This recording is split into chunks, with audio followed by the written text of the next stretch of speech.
வெள்ளிக்கிழமையில் சுக்கிரஹோரை காலையிலும் இருக்கிறது, மாலையிலும் வருது. அதில் மாலையில் வரக்கூடிய சுக்கிரஹோரை என்பது வியாபாரிகளுக்கு நல்ல மகத்துவத்தை தரக்கூடியது.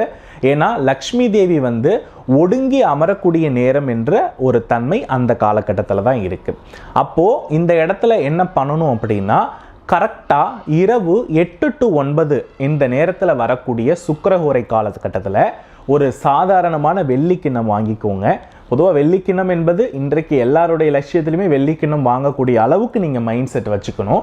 ஸோ அந்த கிண்ணத்தில் நீங்கள் நாணயங்கள், 1 ரூபாய் நாணயங்கள் நிறைய நிரப்பிக்கோங்க.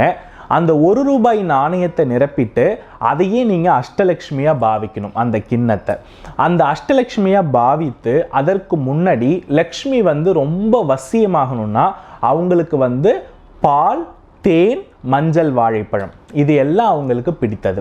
ஸோ ஒரு நின்ற கோல லக்ஷ்மி படத்திற்கு முன்பாக இந்த வெள்ளி கிண்ணத்தில் 1 ரூபாய் நாணயங்களை வைக்கணும்.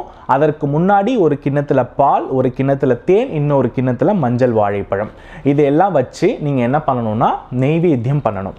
அப்படி நெய்வேத்தியம் பண்ணிவிட்டு மகாலட்சுமிகளுடைய போற்றி அந்த 8 to 9 நைட்டில் நீங்கள் சொல்லிவிட்டு மறுநாள் அந்த நாணயத்திலிருந்து 1 ரூபாய் எடுத்துட்டு போயிட்டு உங்களுடைய வியாபாரத்திற்கு தேவையான ஒரு பொருளை வாங்குங்கள். அது உங்களுடைய வெற்றிலை பாக்கா இருக்கலாம், ஏதாவது ஒரு மங்கள பொருள் அந்த நாணயத்திலிருந்து எடுத்துட்டு போய் வாங்கணும்.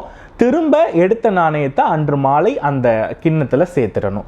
ஸோ இது மாதிரி செய்யும் பொழுது அந்த இடத்துல லக்ஷ்மி வசியம் ரொம்ப ஆட்டோமேட்டிக்கலி இருக்கும்.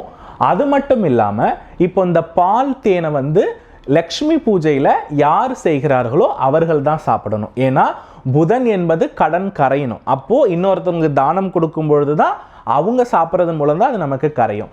லக்ஷ்மி என்பது நம்மளிடத்திலே தங்கி இருக்கணும். அப்போது அந்த தேனும் பாலும் யார் பூஜை செய்கிறாங்களோ அவங்க சாப்பிட்டுட்டு அந்த மஞ்சள் வாழைப்பழத்தை கோமாதாவுக்கு கொடுத்துடணும்.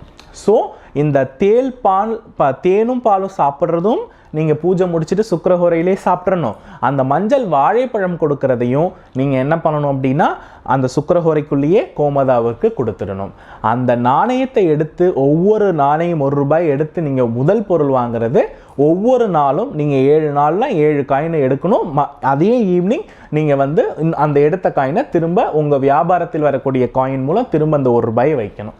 ஸோ இப்படி பண்ணும் பொழுது நீங்கள் நிச்சயமாக எப்பேற்பட்ட உச்சபட்ச தொழில் இருப்பவர்களும் இதை செய்யலாம். அடிமட்டத்திலிருந்து உயர்பவர்களும் இதை செய்யும் பொழுது மிகப்பெரிய மாற்றம், மிகப்பெரிய உச்சபட்சம். கூடிய விரைவில் நீங்கள் நல்லா இருக்கிறத அனுபவத்தின் வாயிலாக சொல்லுவீங்க.